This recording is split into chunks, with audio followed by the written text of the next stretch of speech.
కనుక ఓ తండ్రి వీరిని క్షమించండి. అంత గొప్ప మాట ఈ ప్రపంచంలో ఏ మానవుడు పలకలేదు గనుక ఆయన దేవుడై ఉన్నాడు గనుక పలకగలిగారు. చంపనిస్తుంటే చంపనిచ్చాడు గనుక యేసు ప్రభువును మహాధనులైన వారి దేశంలో కాదు ప్రపంచ ధనులే గుర్తించినటువంటి గొప్ప ఘనత క్రీస్తునందు గలదు. ఏ మానవుడు కూడా 30 సంవత్సరాలు జీవించి ప్రసిద్ధికి ఎక్కిన చరిత్ర లేదు. ఈనాడు ధనులైన వారి జ్ఞాపకాలను మనము వారి వస్తువులను బట్టి చూస్తున్నాము. కానీ యేసు ప్రభు యొక్క జ్ఞాపకము ఆయన పునరుద్ధానమే, ఆయన బ్రతుకులో ఉన్న మాదిరి, ఆయన చూపించిన నడకే, ఆయన చూపించిన ప్రేమ, ఆయన చూపించిన క్షమాపణ.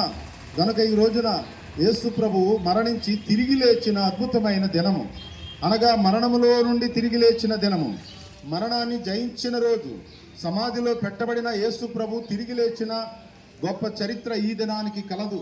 గనక ఈ రోజున యేసు ప్రభు తిరిగి